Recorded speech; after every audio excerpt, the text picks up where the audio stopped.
Hello, thanks for tuning in. So what do you do if you're going for a walk around your neighborhood and you see somebody's cleaned out a bunch of debris from their garage and you see a power cord sticking out of it? Well, if you're like me, you find where that power cord leads. And in this case, it led to this thing, which is a Black & Decker model 624 impact gun.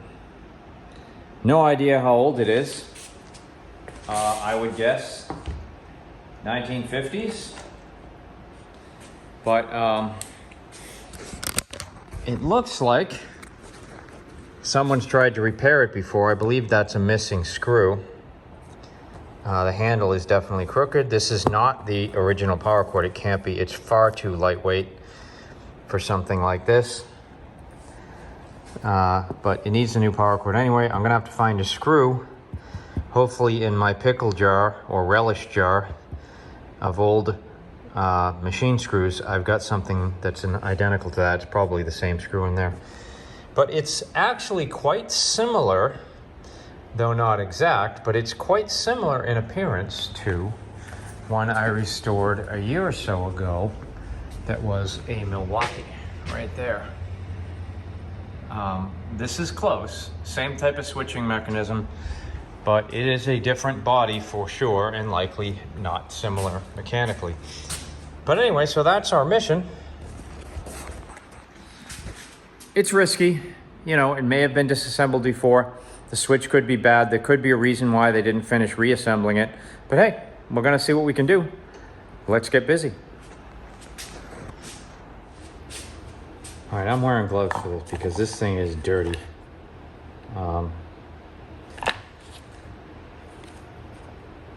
Looks like there's a strain relief on this, and it almost looks like it's pushed inside the handle. So first thing I'm gonna do is take off this one screw and open this handle up and see what's going on in there. It looks like this was used with this power cord on it because the power cord is worn.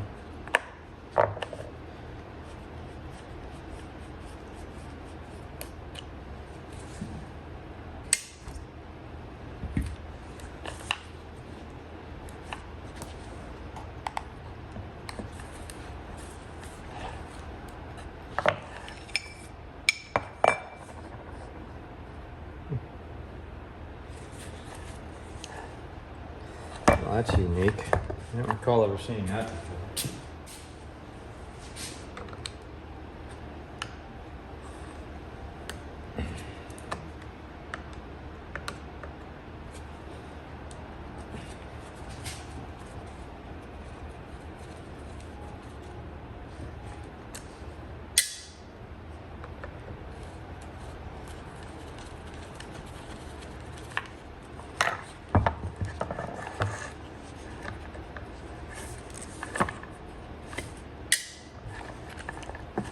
All right, let's take a look here.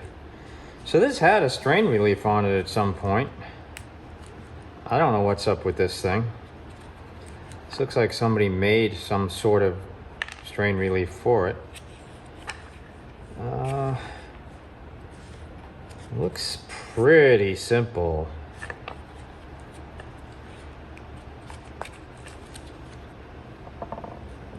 Oh boy, oh boy. Wow. Let me show you what's going on in here. This is ugly looking. Look at the bottom of this switch. What is going on there? Something's melted all over it. And it's melted the strain relief as well. What are the odds this switch works? Well, I think a good idea would be to get a voltmeter and see. Should be lead to lead, lead to lead, so I should be able to test it. Let's take it out.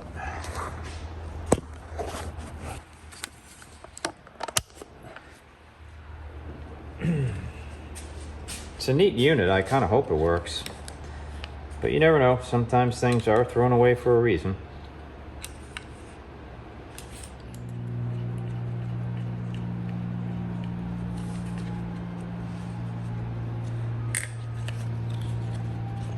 Well, we've got an ice cream truck going by again.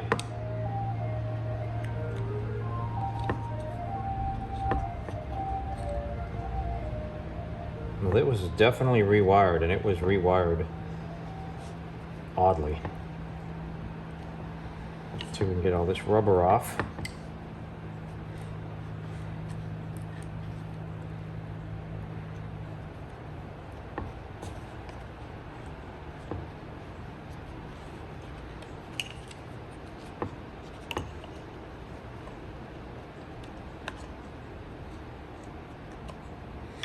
All right, I can see the leads now.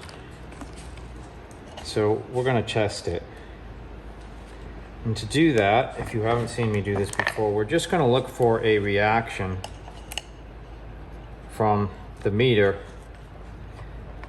If I can hold all these together when I compress the switch.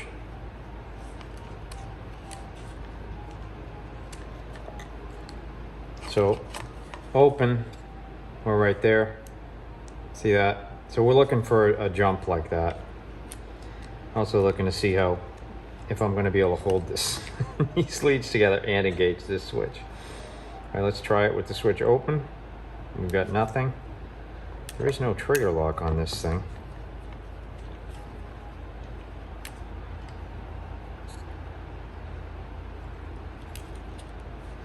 I tell you what, let's do it this way. Let's compress the switch, tap that lead down and hold it.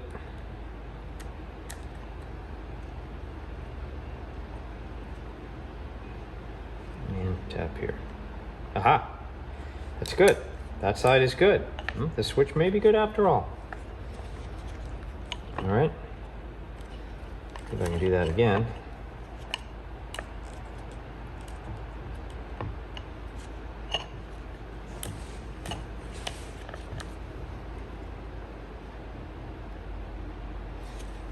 Surprisingly, as melted as this switch is, or at least whatever was used on it, the switch appears to be good. So that's a great sign. So that means rewiring this is going to be a lot easier. Okay, I've got a power cord. It actually has two terminal ends on it that I may be able to use, and I've got a strain relief that looks like it's going to fit pretty well in there. Should be able to lock up and should do its job. So this could be quick. I'll be able to test this thing very soon. Not sure if these wires will be too long or not. I think they are. But before I replace these terminal ends and all that, we'll give it a shot.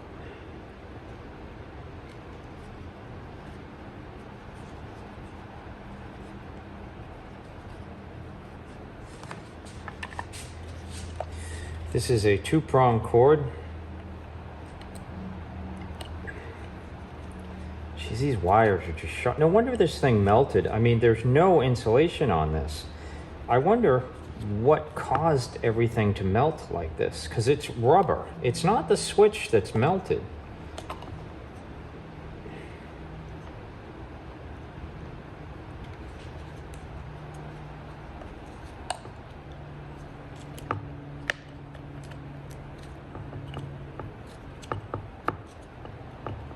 And in fact, once you clear off all the rubber debris, the switch doesn't look half bad. There is a lot of rubber here.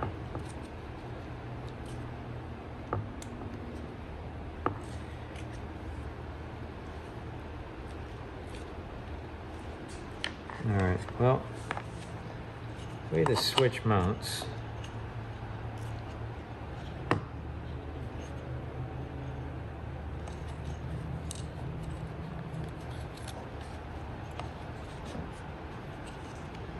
I'm just gauging for these leads.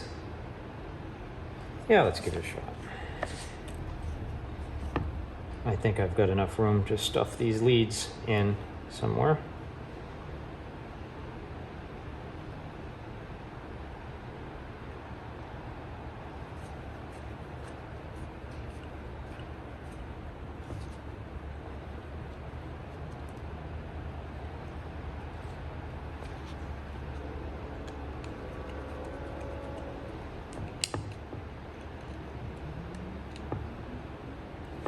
Okay, our switch is technically wired.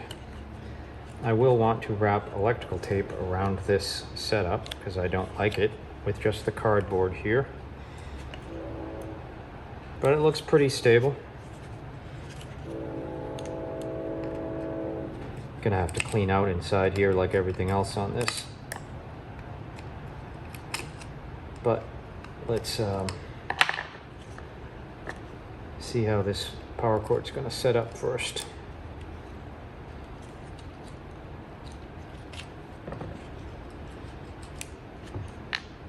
Let me get some electrical tape.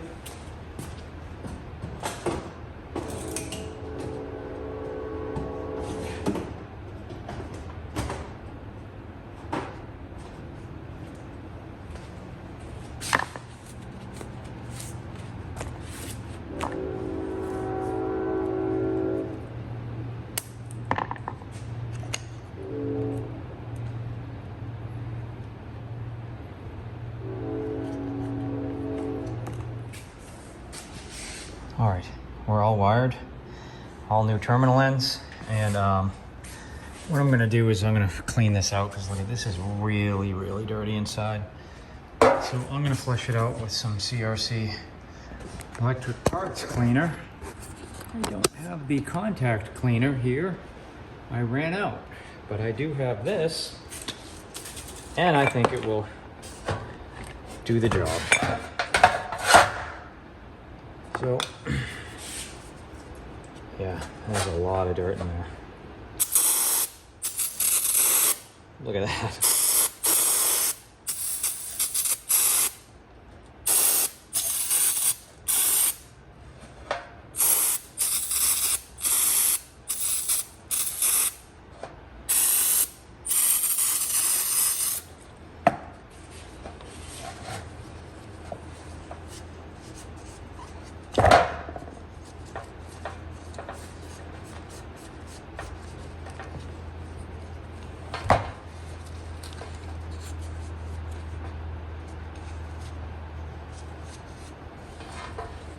All right, I'm gonna put some on the switch.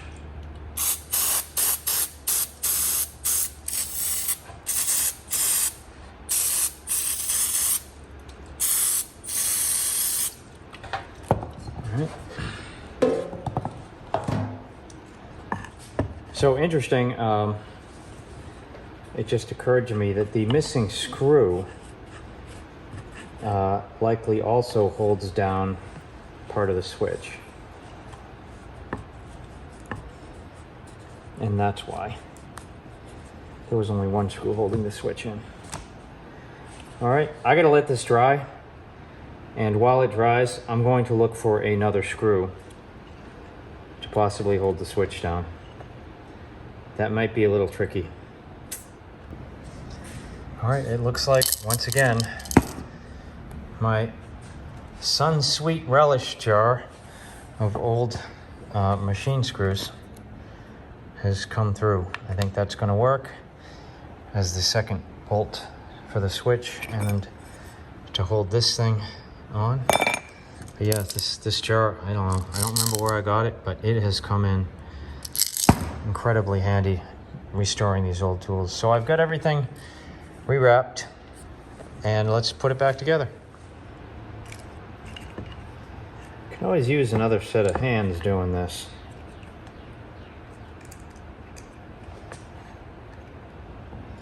These wires are fighting me because they're very, very stiff.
All right, I'm going to quickly go and wire brush these screws. I'll show you what I'm doing on the front.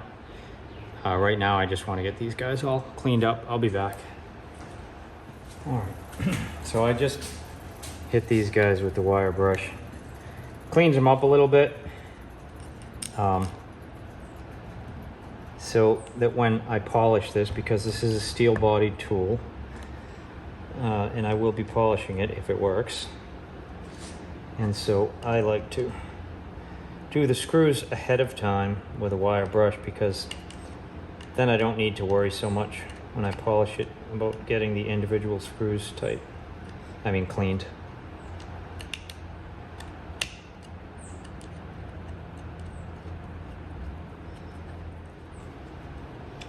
Okay. That's in, that's in, that's in. There appears to be a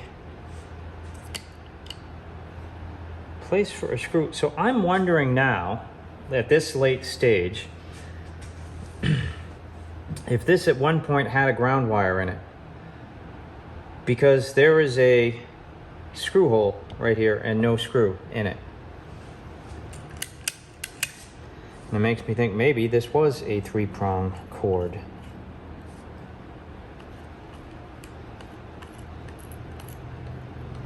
Which would be unfortunate if I've just wired it this way.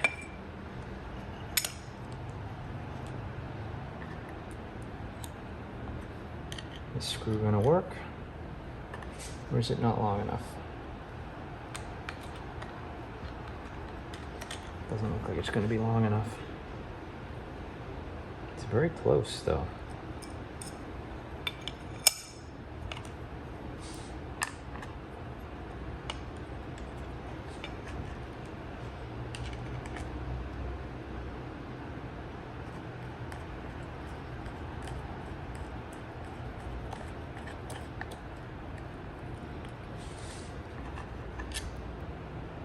Yeah, all right, back into my jar. I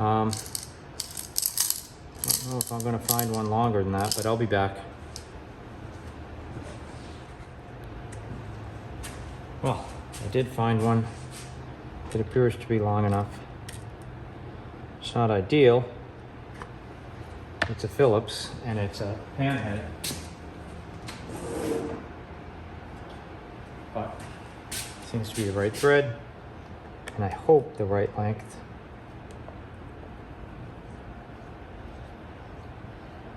If not too long.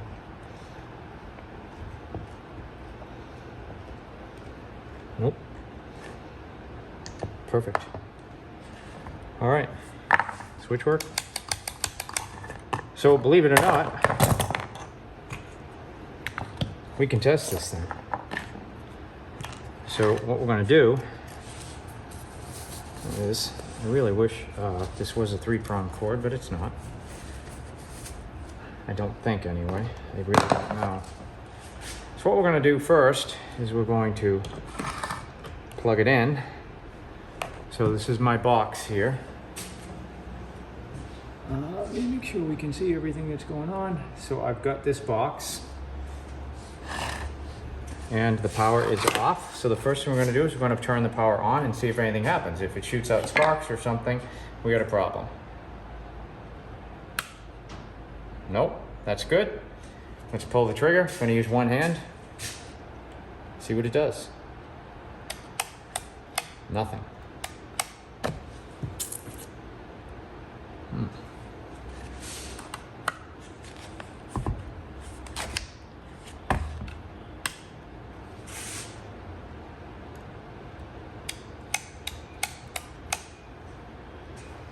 Well, isn't that unfortunate?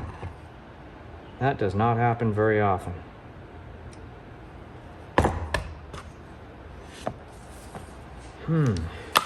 Well, I guess we can take this apart and inspect our wiring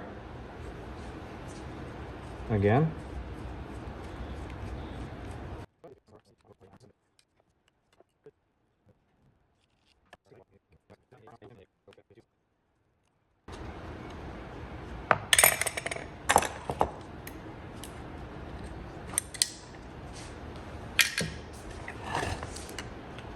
because I am 90% sure that this switch is fine. I hate to take off all my beautifully placed electrical tape, but we're going to do it.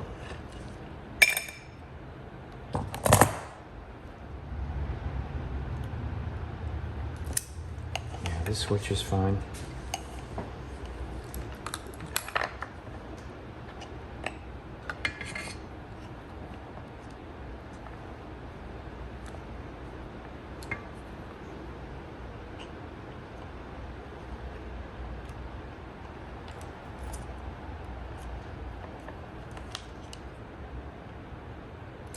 And this cable's fine. So we took all our wiring apart and we didn't need to. Everything's fine here. So, problem may be in there. My suspicion is the brushes.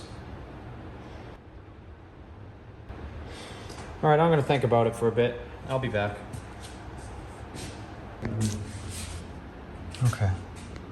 So that is where one of the brushes goes. That doesn't look too healthy. This is grease, there's no wiring in there. So best thing we can do is take the brushes out first and make sure that they're getting power.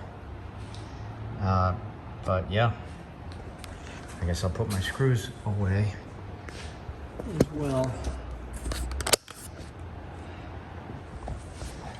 You can see here, this black plastic. That's not black plastic. That is something screwy. Somebody did something there. And my guess is this is the problem, but I really don't know. The problem could be in here. It could be almost anywhere. But motor spins freely enough. All right, let me tackle this, see what I can do. Just, it's really not much to grab. Well, it came loose. That's a good sign. Right, Muggs? Oh, Muggsy's happy it came loose.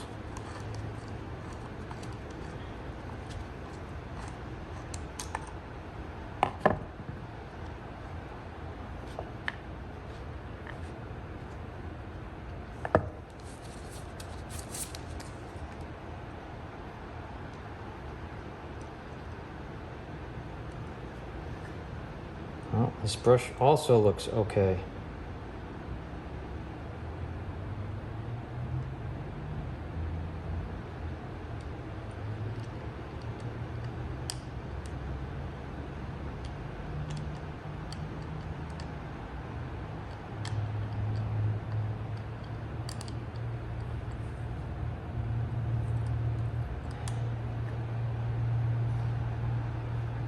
Boy, somebody really damaged this thing trying to get it out. So for now, I'm going to put it back. If I can get this thing running, I'll have to make some sort of cover for that because that's a hot lead. Well, I suppose it can't hurt to test it again. Not that I did anything except remove the brushes and put them back in.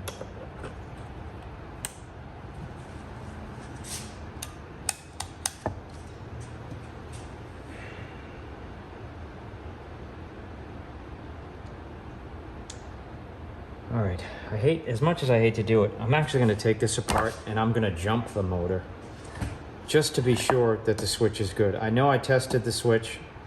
The tested is good, at least the individuals.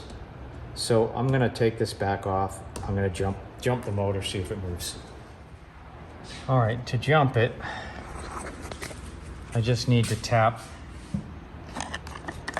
these two with this jumper cable. This is not something you want to do if you're really uncomfortable working with electricity. You got to be careful, which I'm going to be very careful. I'm going to put on extra layer of insulation on my gloves, just in case I'm going to get a shock. But I don't think so.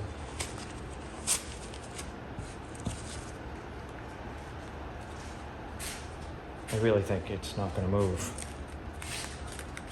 These aren't particularly great gloves for this, but I've got rubber gloves under them as well. All right, so that was stupid. I still had power on while I was taking it apart. All right, so what I'm going to do is I'm going to plug it in. Oh, that's interesting. One thing I did not do is check both of these outlets. I didn't plug it into both of these outlets.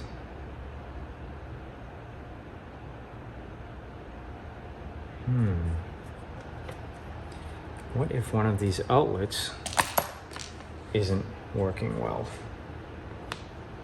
Let's try something.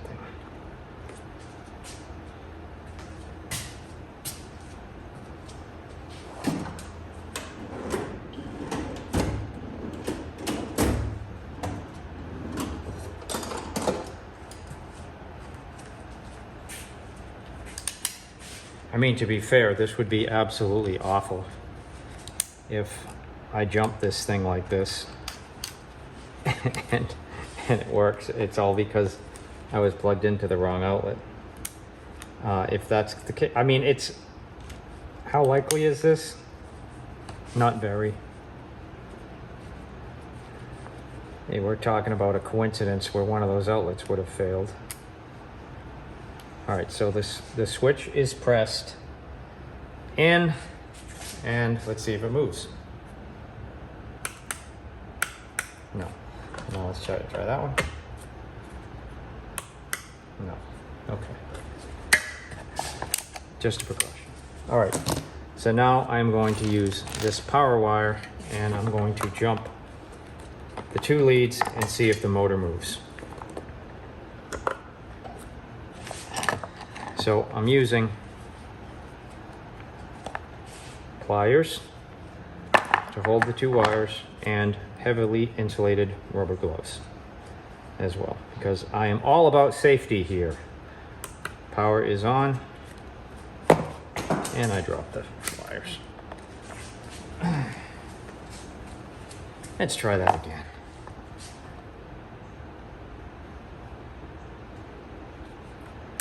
Power is on. Can't really bend my fingers, these gloves are so thick. And then we are going to very carefully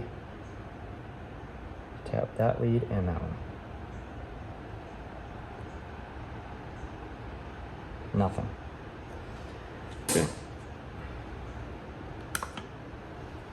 Okay, we're back together. So, as they say, we're getting nowhere fast. That holds true here. Unfortunately, this isn't something like a drill where I know exactly what's going to happen when I take these things off and see what's inside. I really don't know what's going to happen with this. I do know we have to get in here and see what's going on. And this has got the whole switch mechanism in it. We need to see the wiring.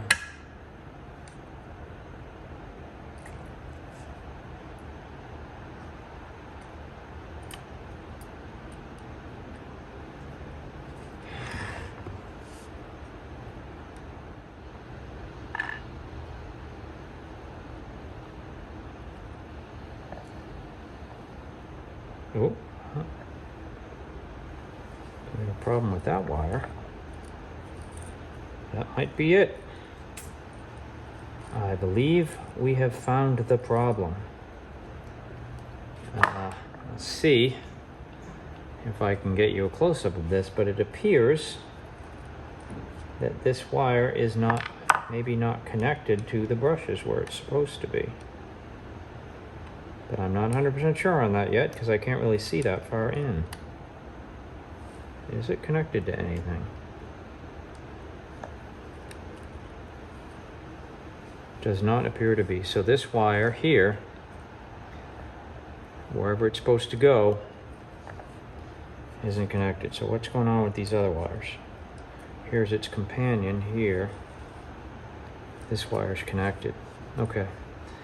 So what this tells me is that this thing this has to all come apart. Now, hopefully, I don't lose track of where all this stuff goes. All right, so this spring here thing is supposed to wrap around this. See that brass thing? So it's supposed to wrap around that. Obviously it can't because it's broken. The other one, as you can see in here, if I can get it so you can see that. See that? See that spring? That's wrapping around that brush. So this is going to be quite the challenge. I gotta figure out how to probably get this entire thing apart, which is probably these two screws, and it lifts out. I can wrap some type of spring and figure out how to do it. This is a specific piece. I don't know if I can just make something like that.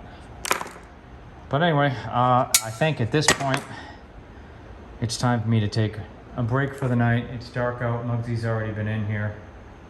I don't know what's going on. Yeah, Muggsy's already been in here wondering where I am and why I'm not bringing him inside. So I gotta take a break and think about this. And I guess we'll be back tomorrow. All right, so I'm gonna take a break, as I said, and think about how to do this. This is an interesting problem. I don't have the part that I need, but I do have some spare brushes, and possibly I can borrow the spring off one of those and make a new connection for that. I kind of want to do it the same way it is. I know I could probably just wrap a wire around that, but yeah, that's why I got to think about it overnight. I should have an answer by the morning on how I want to do it. But hey, I hope you've enjoyed it so far. They don't usually give me this much trouble, but I had a feeling pulling this one out of a trash pile that it was going to give me some grief. So I will be back, and we'll get it going, I think. Now that we know what the problem is, I think we'll get it going. Hey everyone, just a brief interruption here. If you're enjoying this content and you'd like to support my channel, and especially if you like cats, I've written a series of chapter books for ages 8 and up, fully illustrated, called Flea Biscuit and Friends. The first book in the series is Flea Biscuit Finds a Home, followed by Flea Biscuit Summer Vacation, and finally, Flea Biscuit's Magic Christmas.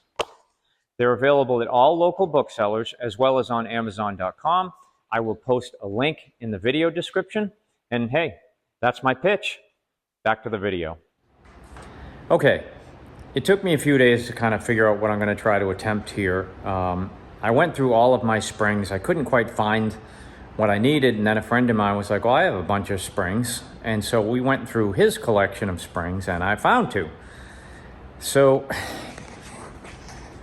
mean, what we've got to do is we've got to get springs that used to be on this to wrap around that post. So we're going to take the brush housing out, I think, and I'm going to experiment. But he had, so I went through all my springs, and I found a couple that were close, but still too big, and he had these 2.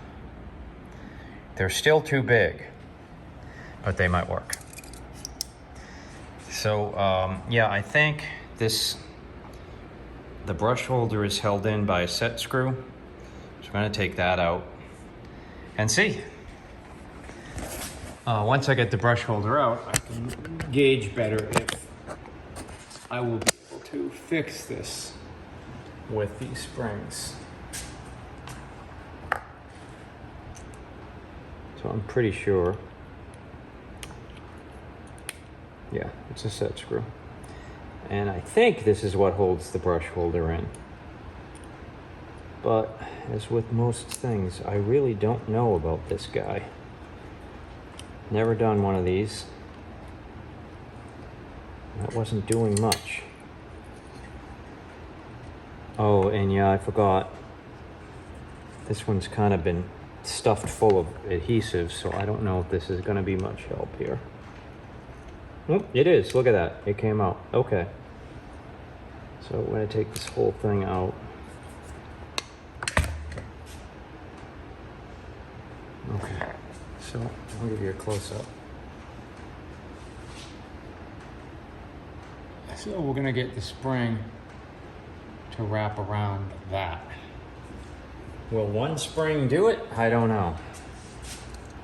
There's a slot for it there.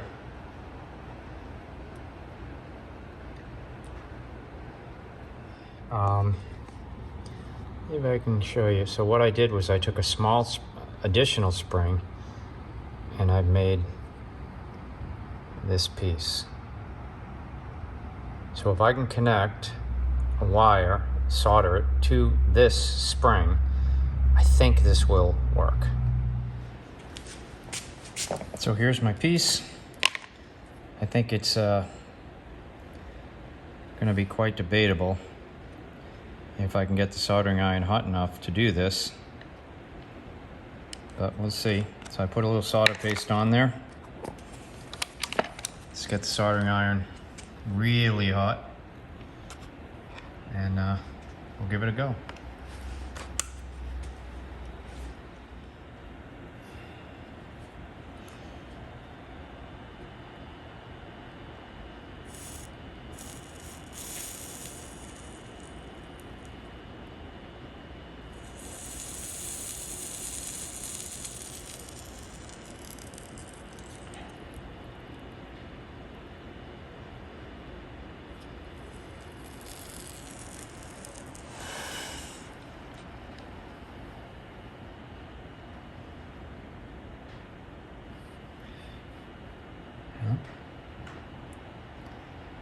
Looks like we're soldered. We are. Okay. I'm going to try a little on the back here.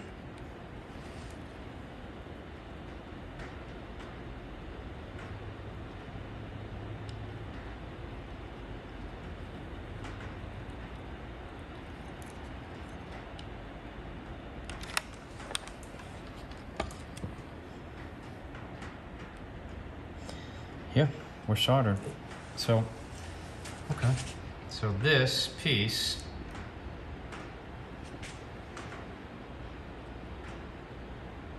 is to replace this and go around this.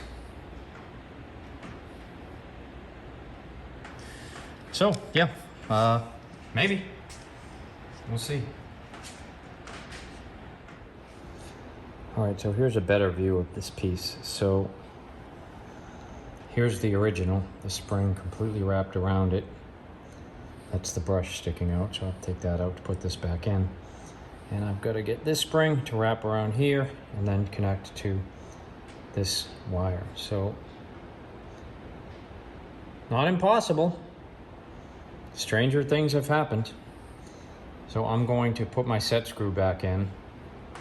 And I got to cut this wire and strip it, and then get this piece on here, and then we'll see how well it works. All right, I'll be back.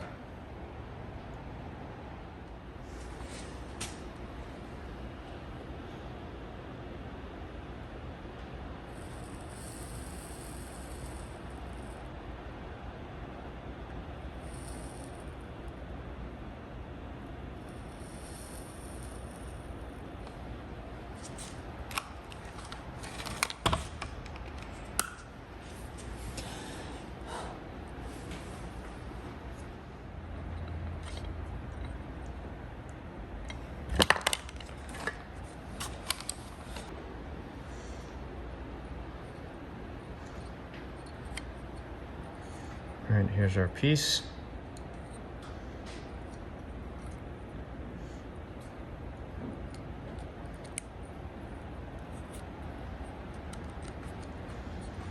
Almost. And we're on. Look at that. So here's the original, and here's what we just made. So I, for one, will be thrilled if this thing fires up after this. I don't know that it will, but it might.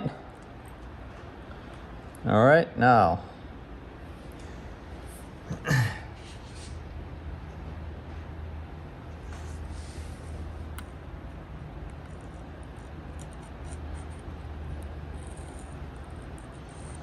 Okay.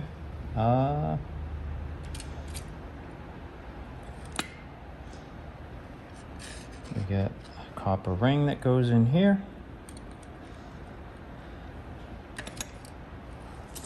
Make sure our brushes are able to go back in here.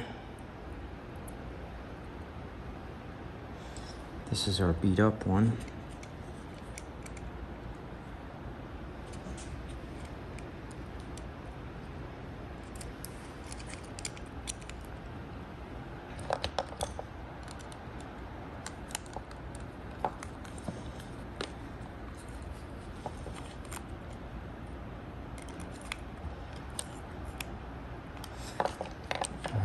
This is our other brush.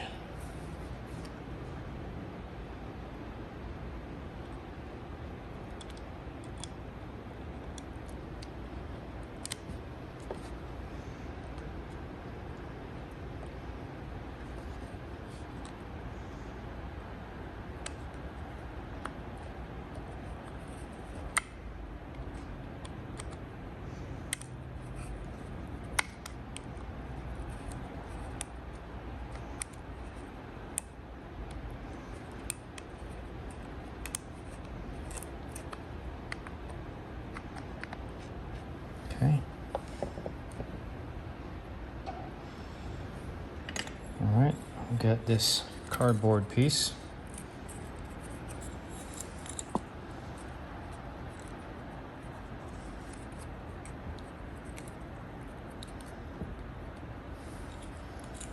And then we get, well, I'm gonna be optimistic here.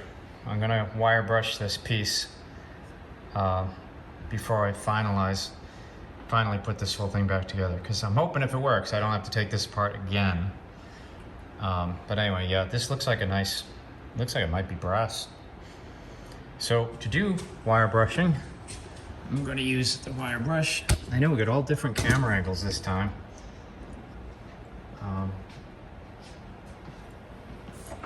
Because all this high close-up work for this guy.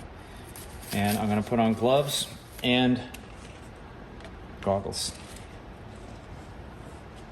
But essentially for this is all you gotta do to wire brush your fasteners so that they look nice. I wear gloves because I get pretty close to this and these can shoot off. And so even if you've got the guard on, it can still, hit you in the eye. So wear goggles and gloves.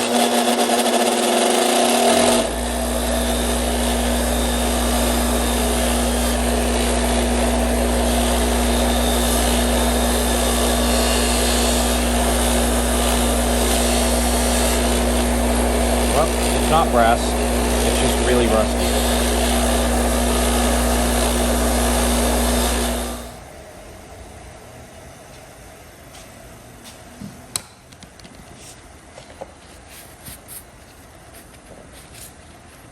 Oh, I didn't even notice. This has some broken teeth on it.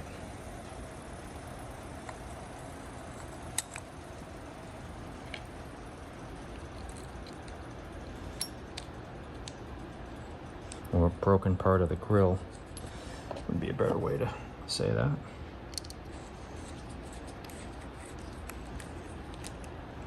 All right, so we're all back together, and we got to test the reversion.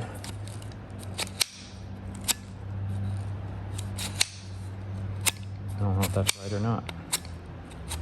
Doesn't feel right. It feels like it's going right in one direction and not in the other direction. Let me pop this guy off and look at it again just to make sure. because there is a logic to how this thing looks when you do this.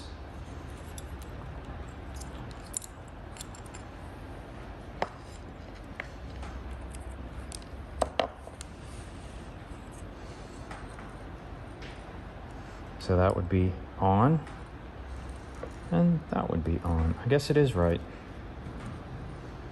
Boy, it's there's a pretty loose connection on both ends. That's why that one clicks so well, and this one does not click that well. But that is correct.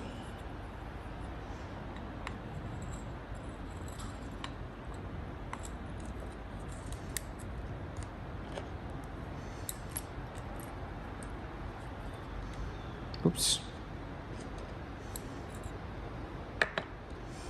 Forgot my insulator. Don't want to do that.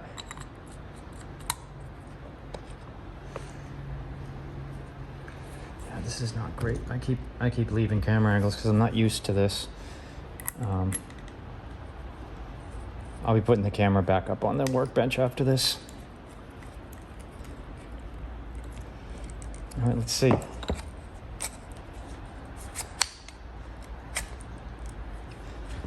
All right, our brushes are in. Well, dare I say, we can actually test this now. I don't like this exposed brush here, this cap, because that can give you a shock. So I will be wearing gloves, and it is a metal body tool, so you can also get a shock to the body. So the first thing we're gonna do, first test, simple enough. We're going to plug it in and apply power. And if nothing happens, that's a good sign. All right, that's a good sign. Now, because I'm incredibly paranoid, I'm actually going to use some marking pliers to trigger this. And we'll see what it does. Hopefully it does something. It does! All right, let's reverse it. Try that again.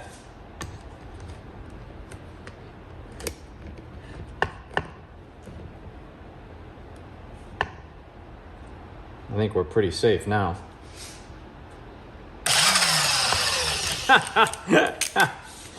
All right. I really thought this guy was dead.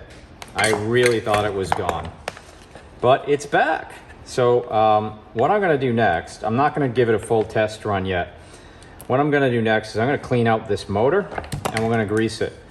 God only knows when the last thing this had a cleaning or any grease put into it. So to clean out the motor, since I've got it all together, I'm not taking it apart again. And I don't really feel I need to. I'm going to use my old standby, which is WD-40 Specialist Dry Lube. This is not WD-40, okay? Do not spray WD-40 into your motors. That will cause problems. Everything will get gunky and oily, and WD-40 is corrosive. This is not ideal what we're gonna do. But what we're gonna do is, we're unplugged. We're gonna let this clean, look at the dirt come out. So it's going to clean out the grease in the motor.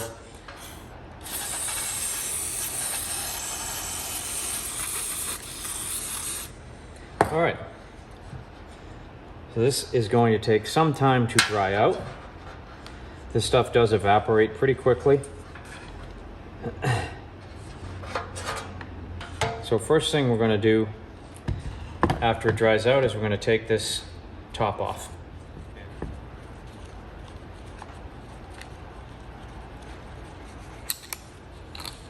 Okay, so I'm going to kind of hold the spindle in place. I don't want it coming out here.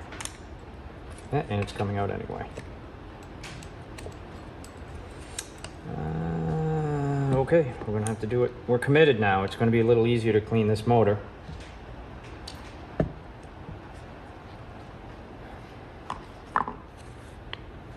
So, how do we grease it?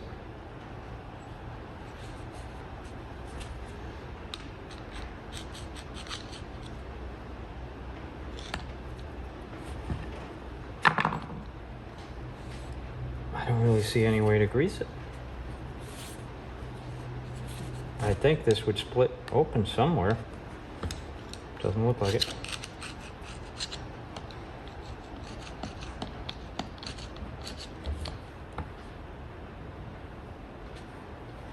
Well, there's an oiler there. Is that all they want you to do? No grease, just oil?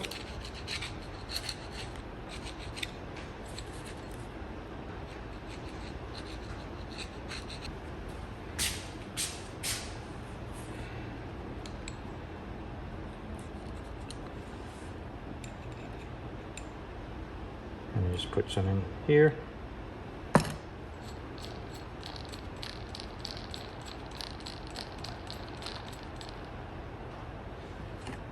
And put a little bit in here, just let it run in.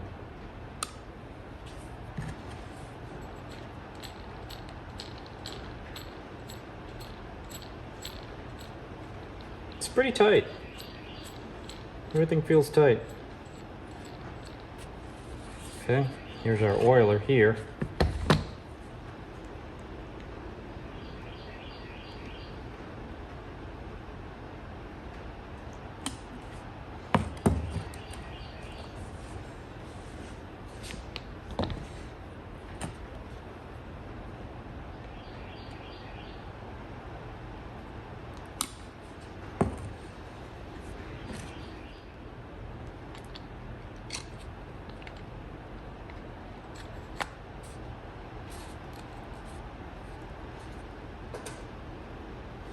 All right, I am going to wire brush these screws and I will be back. Okay, I've got these polished up, and what do I do with my goggles? So before I put them in, I'm actually going to clean this up a little bit with the wire brush because this is pretty dirty. So I'm using regular WD-40 as kind of a lubricant for the wire brush.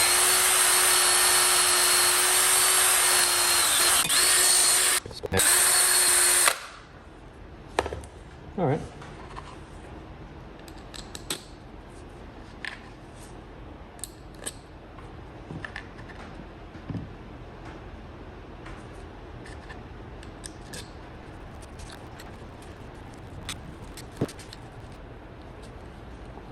People often ask me why I use a hand screwdriver for everything and don't use a power screwdriver or a drill for this.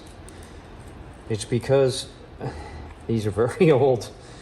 I like to feel what I'm doing. I like to feel to be sure it's threaded and know when it's snug and when it's tight. And it does take a little bit longer, but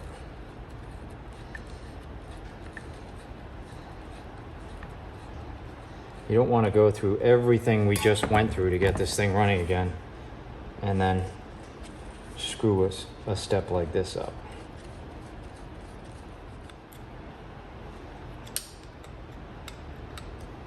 Snug, snug, and then tight, tight, tight, and tight. Okay. We are pretty much ready to polish this thing. We're gonna do the first step. We'll be completely done with this wire brush and WD-40, but I want to protect this tag. I definitely don't want to wreck that tag, so I'm gonna get some painter's tape and put it on there. I'll be back. All right, I've got goggles on, gloves on. Let's get this cord out of the way for the most part.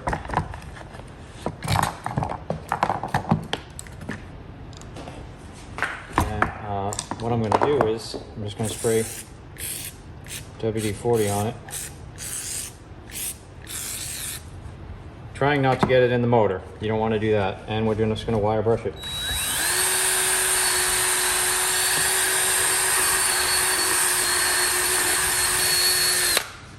Let's see. Well, that's starting to come out. See? So we're getting the roughness out, so we're going from that to that. Getting there. So I'm gonna keep doing this. I got this whole thing to do. This video is probably already pretty long, so I'm gonna cut here. I'll be back once I've got it wire brushed. All right. One side's done, so I'm just gonna give you a before and after wire brushing. So this is the before surface, and that's after. This isn't the polishing step. This is pre-polish. So I'll be back when I get it completely finished. Well, it's a huge improvement. It's pretty bad under here. You can see how rough this is. I mean, it is really chewed up under there. So I can get it cleaned up more, but as far as making that look like new, that's not gonna happen.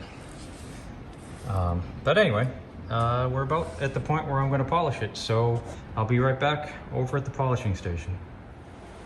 Okay, again, still have goggles on, still have gloves on. This can actually do some damage here. So we're gonna use red, heavy, to really cut into this and see what we get for a finish. Now let me grab a rag. I wanna keep a rag handy so I can see how well it's doing.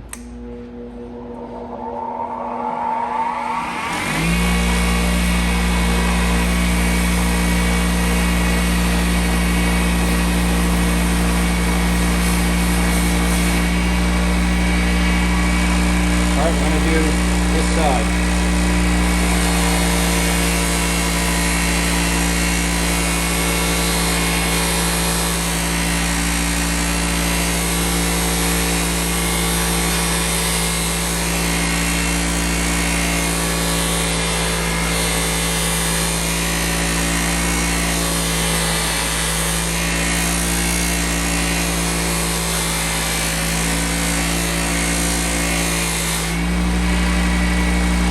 Wipe it off.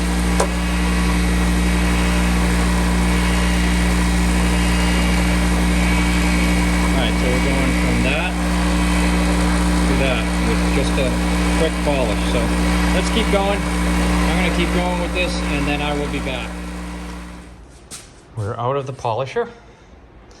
And what I'm going to do is I'm going to take off my dirty gloves and hand polish it. I'm not going to wear the gloves simply because my gloves are dirty from all the polish. And as I always say on these things, well, I always say two things. First, you can take this as far as you want to go. You can polish it for 3 days and give it a mirror finish. Or you can do what I'm about to do and finish it off with one hand polishing. Now, I always say about hand polishing, do never underestimate what this can do, because it can do a lot. It can really bring these tools back. Because right now, oops, that was stupid. Right now, it's got a lot of burnt polish on it. And we're just gonna, see that? See how black that is? We're gonna take all that off. And this is Chemical Guy's light metal polish. I don't have much of this left. I need to get some more because it's good stuff. I've been using the heavy metal polish, which seems to do the same thing, honestly, with these old tools. Yeah, this rag's already too black. I'm gonna move on.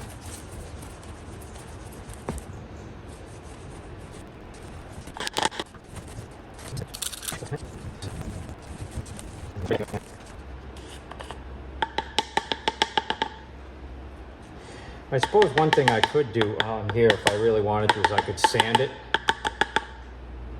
See how far down I could get. But, I mean, it is a impact gun after all. It doesn't have to look like brand new.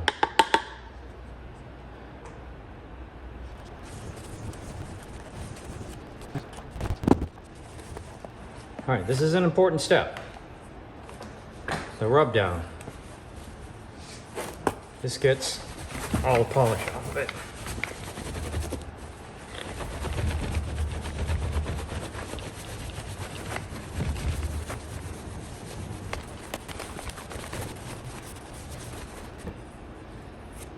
We successfully saved our badge.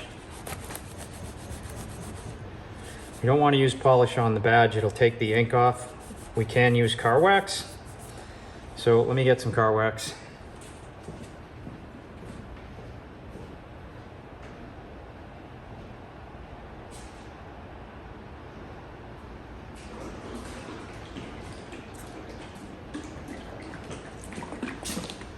So I'm using Tech Wax. This is the same stuff I use actually on my Chevy Avalanche.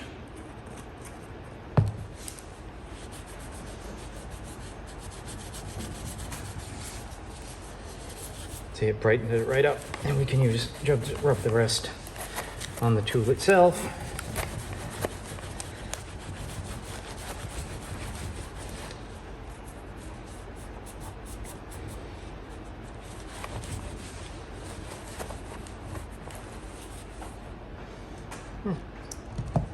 We'll put a little coat of wax on this guy.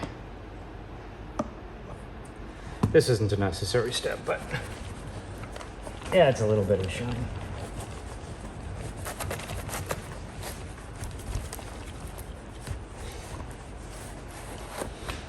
And helps protect it. This is Florida after all.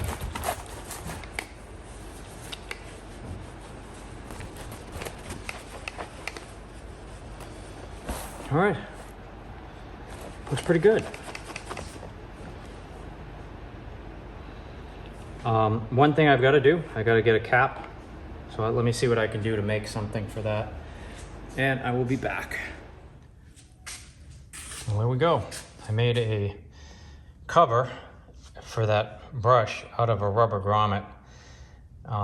It's the best I could do, really.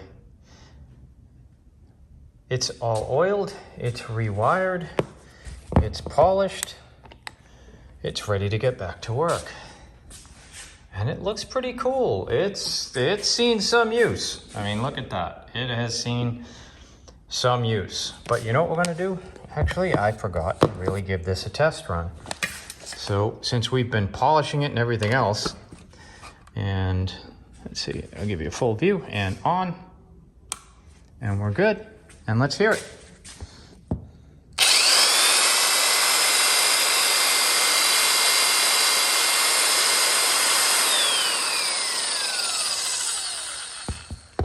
A Black & Decker, catalog number 624. Interesting, it says catalog number 624 and it says number 624. I think that's catalog 624. Looks like it. HD impact wrench. Pretty cool.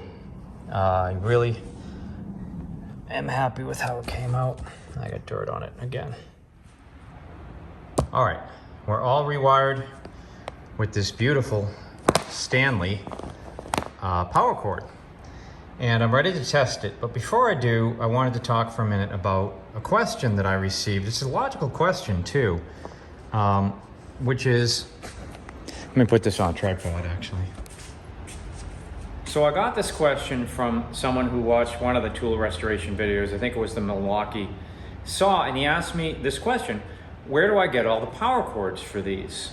And it's a great question because, you know, I usually pay, this one was free, but sometimes and usually I pay like $5 to $7 for these old tools.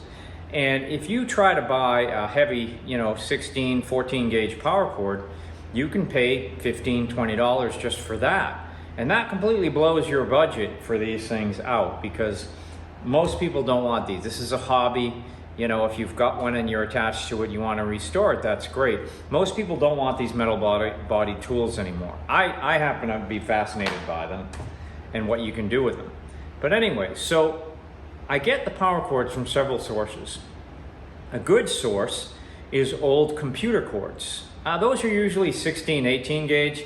So for drills and things like that, and some saws, they're great. But sometimes you need something heavier. An impact gun might be a case of that. You might want a 14 gauge. And for those, you can cut off a cord from an old power strip because surge protectors have a limited lifespan. And a lot of times you'll see power strips for $1 at a flea market, and some of them have 6-foot cords on them. So sometimes I do that. But in this particular case, this cord actually came from Ross, Dress for Less.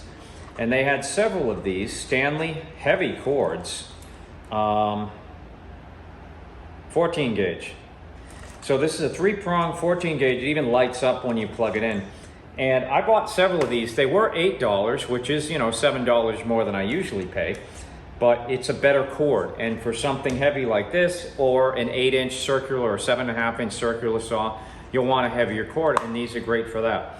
So basically, you just have to keep your eyes open. Flea markets, yard sales are great. You know, estate sales you can get them at. I bought, I don't know, a dozen or so 14 gauge 3-prong cords at an estate sale I went to several months ago, and I haven't even used them up yet. One of the reasons is they came with strain reliefs, and the strain reliefs are really big. Would never fit in a tool handle like that. But anyway, so that answers that question. I'm sure you're all ready to get this thing tested with its new 3-prong cord. I'm curious myself. It was interesting to take it all apart again after I had rewired it. I hated to do it. But we're going to follow my normal protocol, as usual. We're going to plug it in, and then we're going to apply power. See if anything happens. Nothing happens. We in frame. All right, now let's fire it up.